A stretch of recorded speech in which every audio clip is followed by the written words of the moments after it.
Je suis assis avec un philosophe dans le jardin. Il dit à maintes reprises « Je sais que ceci est un arbre », tout en désignant un arbre près de nous. Une tierce personne arrive, entend cela, et je lui dis « Non, ne vous inquiétez pas, cette personne n'est pas folle. Nous faisons juste de la philosophie. » De la certitude, Wittgenstein. Le philosophe, le professeur de philosophie, entend souvent ces accusations faciles, souvent irréfléchies d'ailleurs. Ce sont des fous, la philo, c'est pour les fous.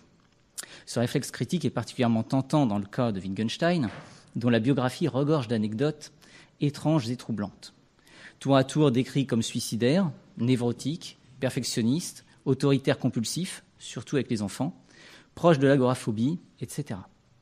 Wittgenstein ne manque pas, en effet, de prêter le flanc à ce genre de critique. Est-il fou ? Et finalement, qui est en droit de juger de la folie des hommes en général et de celle des entreprises intellectuelles menées par certains d'entre eux ? À l'instar d'Épictète, Kant ou Nietzsche, Wittgenstein fait partie de ces philosophes marginaux qui sont, comme on dit, des personnages, c'est-à-dire des individus étranges, troublants, fascinants dans leur mode de vie, tellement extraordinaires au sens propre du terme qu'il est bien difficile de distinguer leur existence concrète et leur philosophie.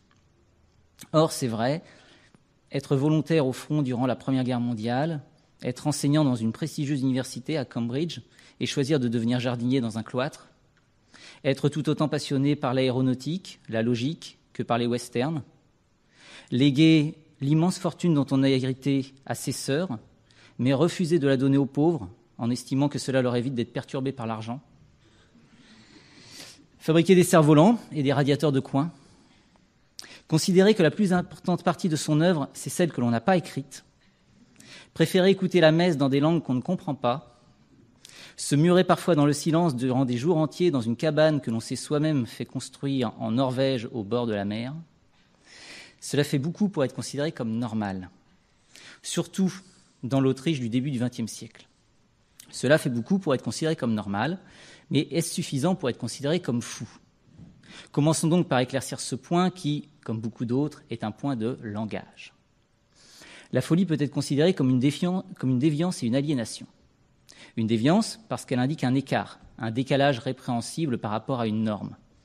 Rappelons que le terme même de norme, qui a donné l'adjectif normal, désigne étymologiquement une équerre, norma en latin, l'instrument de mesure, l'équerre, qui permet de tracer des lignes bien perpendiculaires et indirectement de tracer des lignes bien droites à d'autres lignes bien droites.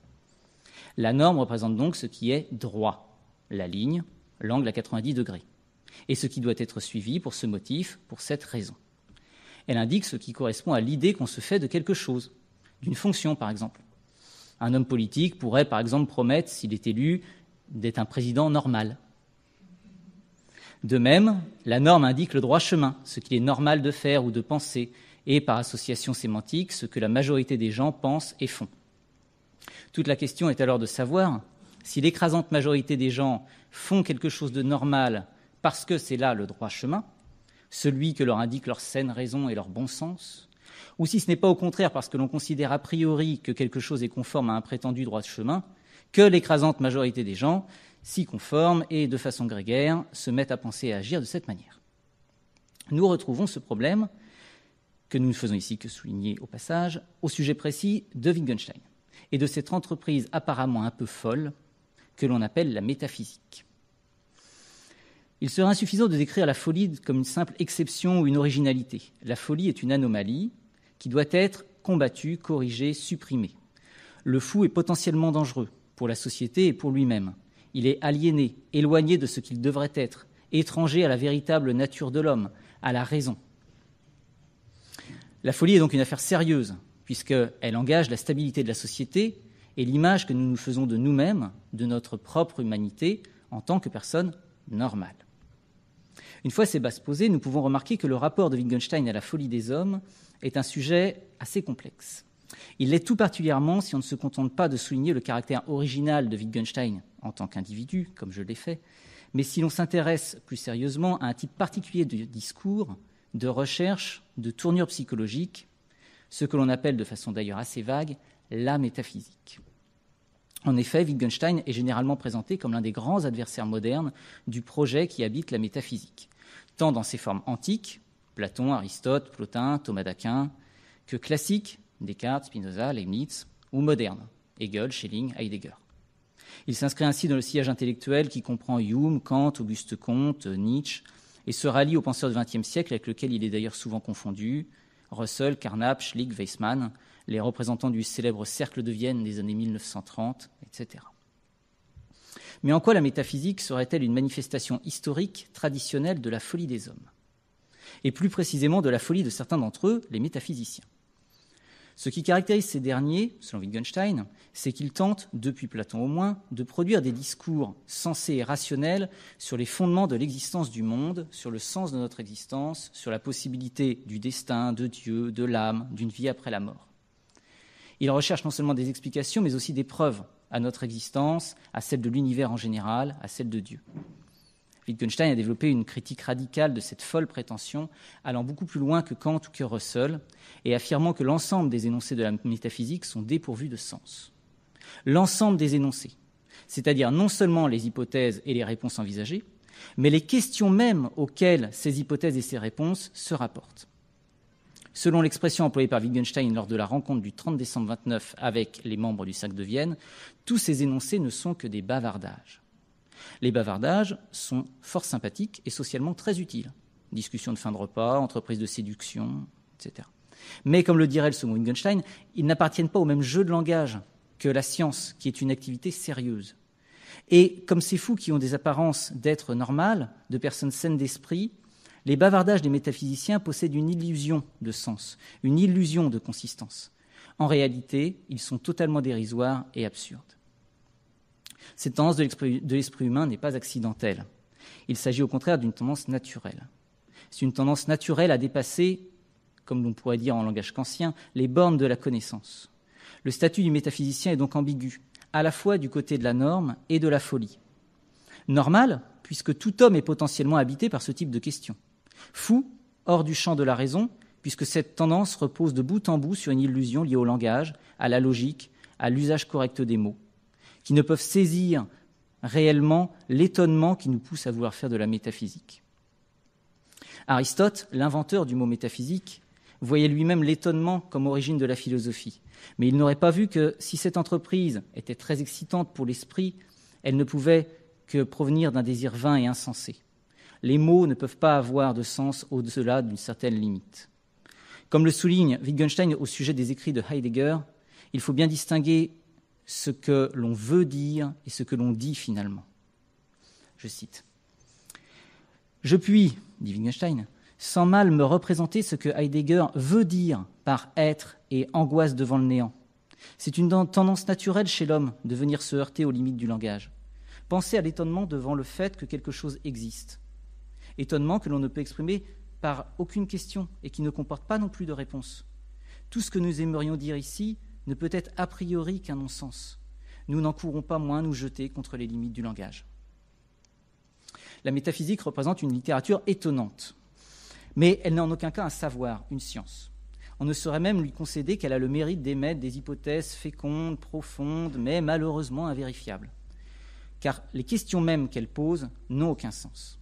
Dire par exemple que tout émane de l'un, ou que le néant s'oppose à l'être, ou se demander pourquoi donc y a-t-il le monde et non pas plutôt rien, n'a pas plus de sens que se demander si le poids est plus bleu que le centimètre, ou d'affirmer que le chat est dans le pourquoi du chat. Une analyse rigoureuse du langage, qui est précisément ce que Wittgenstein appelle de ses voeux, doit pouvoir nous le révéler. Jouons un petit jeu. Parmi les phrases suivantes, l'une est une citation de l'éminent métaphysicien hegelien Emilio Brito. Les deux autres sont des énoncés totalement délirants, construits de toutes pièces et sans se préoccuper des règles élémentaires de la logique. Saurez-vous les différencier ? 1. La conscience effective de l'absolu éternitaire interdit pour le sujet de se poser sans s'opposer à lui-même.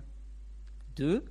Dans l'inclusive exclusivité de son immanence, le concept s'exclut, mais comme inclusion négative dans le temps. 3. La transcendance de l'être en soi, présent dans la contradiction du concept, inclut en lui sa propre négativité. Pas facile. C'était la 2. C'est précisément là ce que veut nous faire comprendre Wittgenstein. On ne saurait se contenter d'invoquer la technicité de la métaphysique pour défendre son caractère prétendument sensé. Il est bien sûr légitime que la métaphysique possède, comme la médecine ou la mécanique, son propre jargon. Mais tout le problème est que, sous couvert de technicité, la métaphysique en vient à succomber à une illusion, à un paralogisme, qui lui est fatal.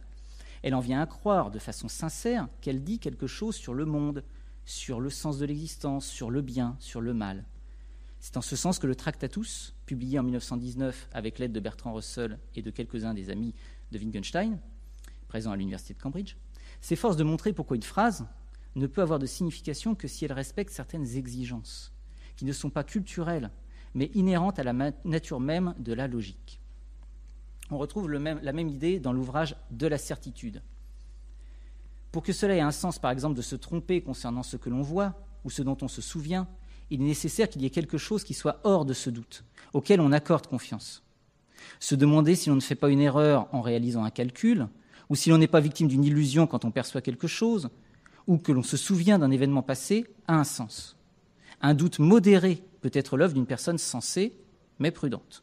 Par contre, un doute généralisé, comme on en trouve en métaphysique ou chez les sceptiques, ne peut être que l'œuvre d'un fou.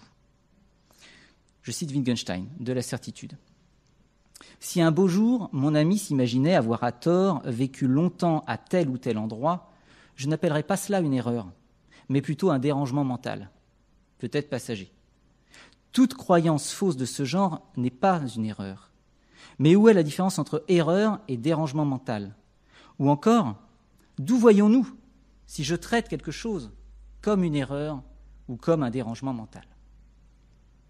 Cela me rappelle une petite anecdote. À l'occasion d'un voyage scolaire, je suis passé avec des élèves devant le maître étalon incrusté dans l'un des murs de la place Vendôme.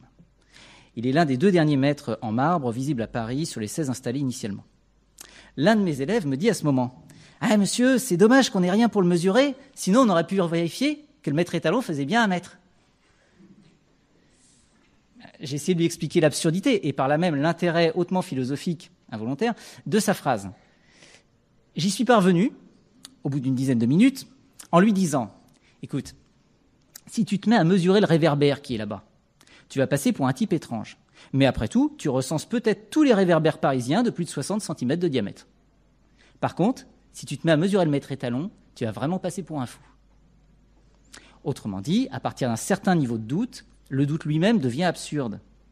Ou, pour le dire selon l'aphorisme wittgensteinien, si je veux que la porte tourne, il faut bien que les gonds restent fixes. Il est par exemple absurde de douter de tout ce que l'on voit ou de la taille réelle du maître étalon. Or, c'est ce type de questions que l'on retrouve, sans s'en apercevoir, en métaphysique. On se demande, par exemple, si, dans l'absolu, notre raison nous donne bien accès à la vérité, ou si nous percevons les choses en soi, la réalité. Il en va de même pour toutes les questions existentielles. Pourquoi donc y a-t-il quelque chose et non pas plutôt rien ? To be or not to be ? Toutes ces questions sont aussi vides de sens que les paradoxes et les tautologies. En se demandant pourquoi le monde existe, on recherche une cause à son existence, alors que celui-ci n'a par définition pas d'extériorité, puisque le monde est l'ensemble de ce qu'il est. N'ayant pas d'autre, pas d'altérité, il ne saurait être pensé comme l'effet d'une cause, et aucun pourquoi ne pourrait tenter de découvrir quelle est cette cause. Selon Wittgenstein, s'étonner de l'existence du monde est un sentiment normal. Il existe chez de très nombreuses personnes, et tout particulièrement chez celles qui ont une grande sensibilité métaphysique. Mais si le fait d'éprouver un tel sentiment ne saurait en aucun cas faire de nous quelqu'un de fou, ce sentiment ne saurait être formulé par aucune phrase ni aucune question correcte.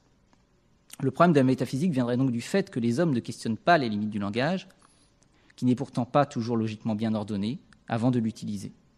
Peut-être ne le veulent-ils pas, ne souhaitent-ils pas guérir de leur folie, préférant se complaire dans d'interminables débats sur l'être, le néant, le bien, le mal.